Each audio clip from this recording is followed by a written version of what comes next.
In the suburbs of Springfield, Missouri, there stood a house that looked like the perfect dream. From the outside, it was warm and inviting, freshly painted walls, a neatly trimmed lawn, flower pots on the porch that the owner swapped out almost every month. Neighbors used to say it looked like something out of a charity brochure. But inside, that house wasn't a home built on love. It was a cage where a tragedy played out for years. Elizabeth Rivers, a single mom, was known around town as the heroic mother. She raised her daughter, Joanne, all on her own. According to Elizabeth, Joanne suffered from a laundry list of illnesses: leukemia, asthma, muscular dystrophy, seizures, and a handful of other conditions. Joanne was almost always in a wheelchair. Her hair was thin and patchy. Elizabeth said it was from chemo. Neighbors would sigh with pity whenever they saw the fragile girl being loaded into an ambulance or taken to yet another doctor's appointment. The community stepped up. Volunteers raised money for medications. Charities even gave them a brand new house so Joanne could have a more comfortable life. Even the doctors, impressed by Elizabeth's dedication, rarely pushed back. Every test result and symptom she presented looked convincing enough. But Joanne knew something wasn't right. From as far back as she could remember, she felt like her life wasn't really hers. Every meal, every doctor's visit, every pill and shot, her mom was in control. Elizabeth wasn't a comfort. She was a guard. Whenever Joanne dared to ask why she couldn't run around like other kids her age, or why she was always stuck in a chair, her mother would stare her down with an icy glare and say, "You're not like them. If you don't listen to me, you could die." Those words cut deeper than any needle or surgery. Death felt real and close, like a shadow always hovering over her bed. And Joanne believed her mom. What kid wouldn't trust the one person who was supposed to protect them? But as she grew older, she started noticing cracks.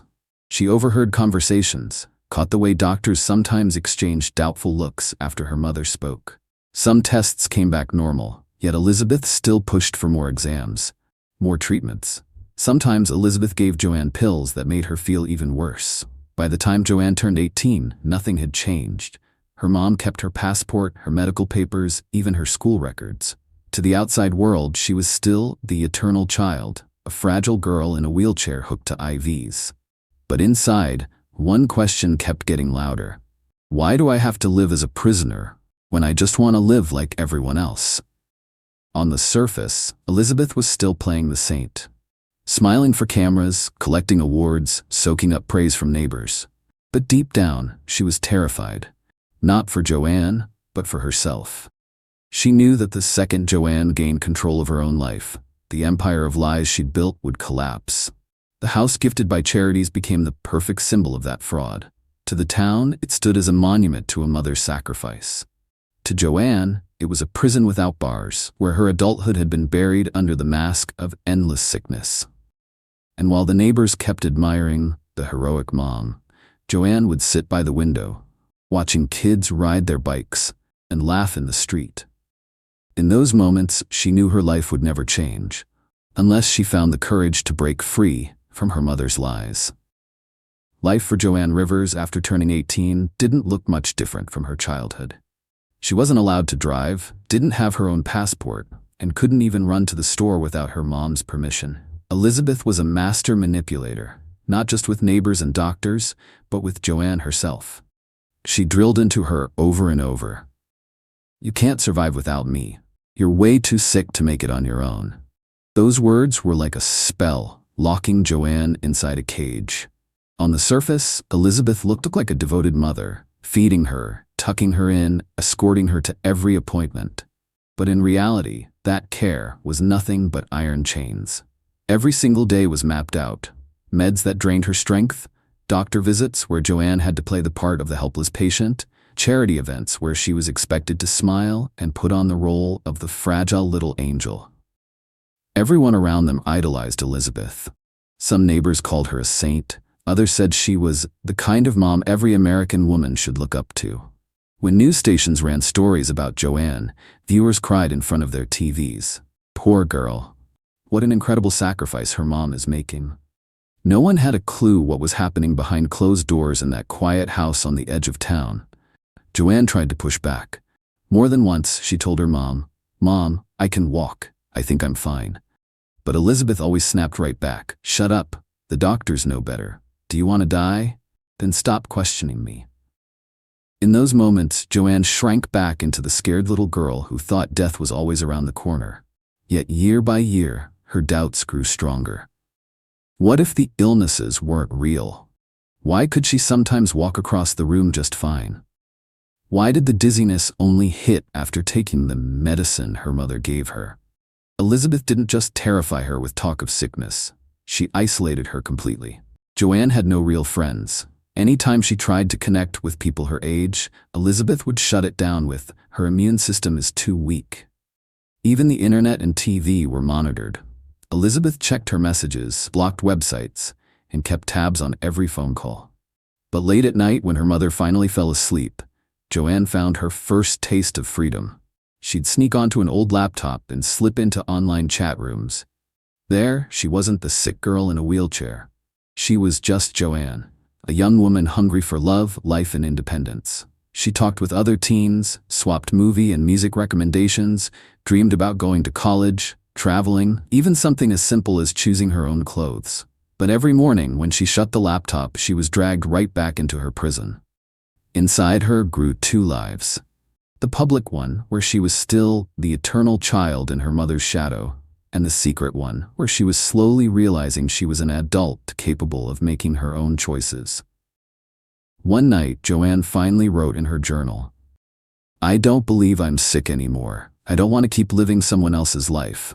But how do I escape when all I see are walls?"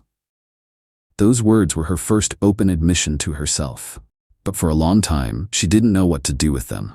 Almost as if she sensed her daughter growing up, Elizabeth tightened her grip. She hid documents, told doctors Joanne was mentally incapable of making decisions, and even forged signatures to keep control. To the world, she was still the heroic mom. But at home, she looked more and more like a warden. And so the years dragged on. On paper, Joanne was still a child. In reality, she was a grown woman with a spark of rebellion burning inside her. And sooner or later, that spark was going to set everything on fire. At night, when the house went dark, Joanne finally felt alive. Only then, in the silence, when her mother's breathing grew heavy and steady on the other side of the wall, she'd flip open the old laptop and slip online. It was her one and only window into the real world. At first, it was harmless stuff. Chat rooms, forums. She talked with other teens about movies, books she snuck when her mom wasn't looking, and about how badly she wished she could walk through a park without a wheelchair. Nobody knew her real story. For the first time in her life, Joanne could just be herself. Then one night she stumbled into a private group where people wrote about loneliness and searching for connection. That's where she met Nathan Brooks. He was a few years older, living in a neighboring state, and he carried his own kind of outsider energy. Nathan was awkward, sometimes clumsy with words, but in his messages, Joanne found something she had never felt before: attention, kindness, and unconditional acceptance. "You're so strong," he wrote. "Everything you're going through, it's unreal. I wish I could be there to protect you." Those words hit Joanne like medicine she'd been missing her whole life. For the first time, she felt seen, not as the sick girl, but as a woman. Their conversations grew deeper, more personal. They shared dreams, talked about the future. Joanne built a picture in her mind: a job, walking freely through town, choosing her own life. And always, Nathan was part of that picture.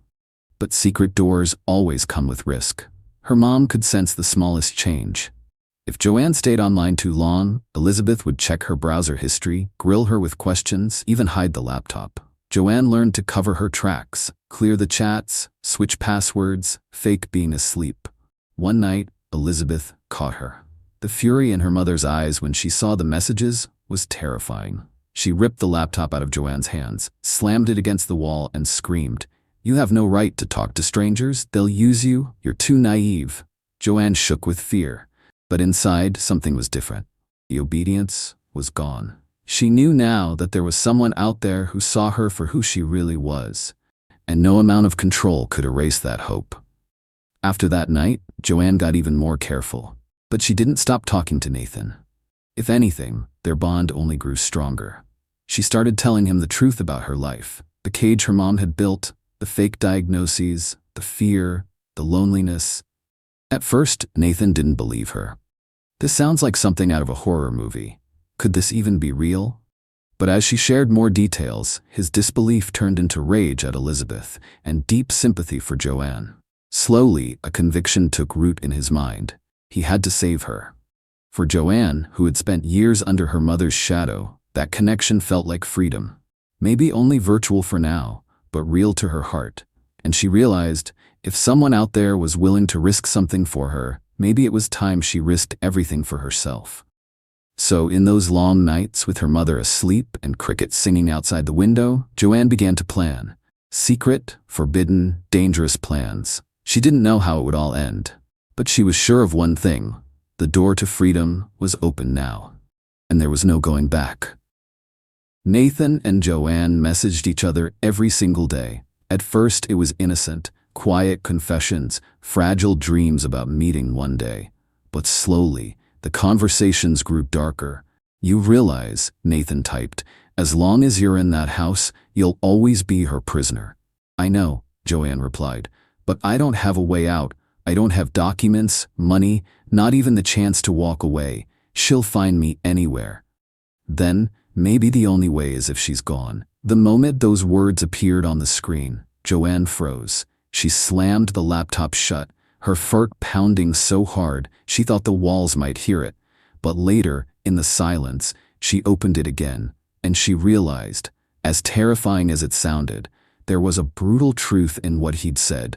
Every evening, when her mother bragged to doctors or neighbors about a new illness, Joanne felt the hatred inside her grow. She didn't see Elizabeth as a caregiver anymore. She saw her for what she really was, a warden who had stolen her life. Nathan started building a plan. He told her he would drive to Springfield, that they'd pick a night when her mother was asleep, and then he'd do what needed to be done. Joanne shook with fear, but she didn't stop him. Her mind was caught between the desperate hunger for freedom and the horror of what it might cost. Her conscience whispered, "Find another way." But she couldn't see one. On paper, she was still a minor. Elizabeth forged records, and doctors believed her every word. In the eyes of the law, Joanne wasn't capable of making her own choices. Her adulthood existed only inside her head. Then, one night in June, the point of no return came. As usual, Elizabeth tucked her into bed, set a glass of pills on the nightstand, and wished her a peaceful night. But Joanne knew, peace in that house meant nothing but chains. She texted Nathan just 2 words, "Tonight." Darkness fell over the house.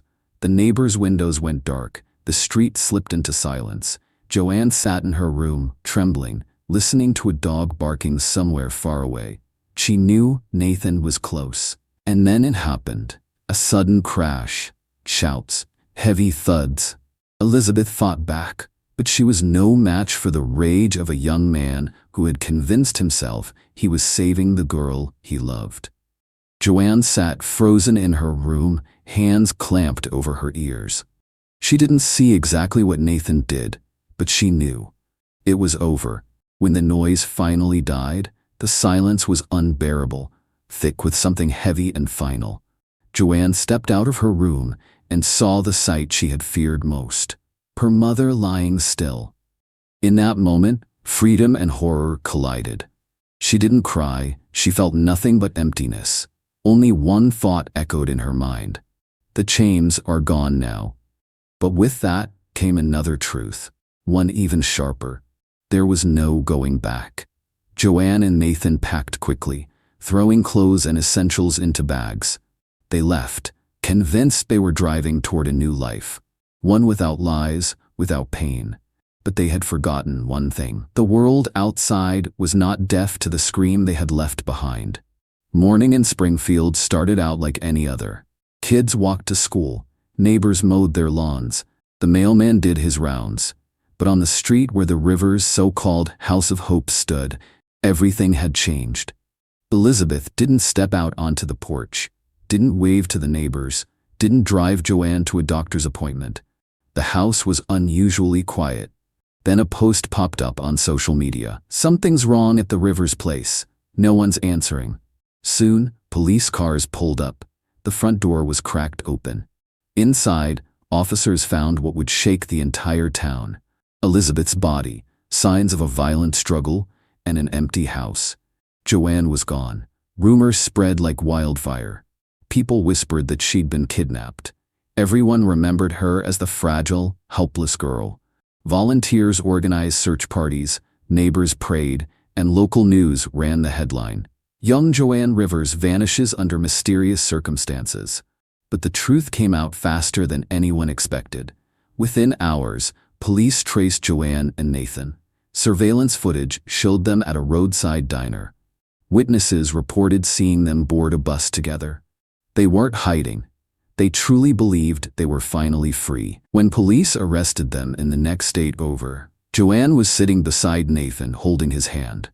She didn't fight. There was no fear in her eyes, just exhaustion. The investigation ripped open a secret no one had imagined. Doctors confirmed that Joanne had never suffered from the deadly illnesses Elizabeth claimed. The wheelchair, the medications, the endless treatments, it had all been part of a carefully built illusion. Neighbors, charities, even government agencies, they'd all been deceived by Elizabeth. Public opinion split right down the middle. Some sympathized with Joanne. She was a victim. She saw no other way out. Others condemned her. No matter how cruel her mother was, murder is never justified. The trial dragged on for months. Prosecutors demanded harsh punishment, while the defense insisted Joanne wasn't a killer, but a trapped victim who had been pushed to the edge. In the end, Joanne pled guilty to helping plan the crime. She was sentenced to 10 years for her role as an accomplice. Nathan, who carried out the killing, got life without parole. When the judge read the sentence, Joanne didn't cry. She only whispered, "I never wanted it to end this way. I just wanted to live." Behind bars, she felt something she'd never known before, a strange sense of freedom. No pretending to be sick, no swallowing unnecessary pills, no smiling for cameras. For the first time, even inside prison walls, her adulthood finally belonged to her. Years later, when the prison gates opened, Joanne stepped out a different woman. Her name would always be tied to tragedy, but now she had the chance to build a life on her own, without chains of care, without walls of lies, without her mother's iron grip. The fates of 3 people had become tangled in a dark knot. A mother whose care turned into abuse, a daughter who broke free, but at the cost of blood, and a young man who believed love could justify murder. If this story teaches anything, it's this: when parental authority twists into total control, it doesn't just destroy a child's life. It can destroy everyone caught in its shadow.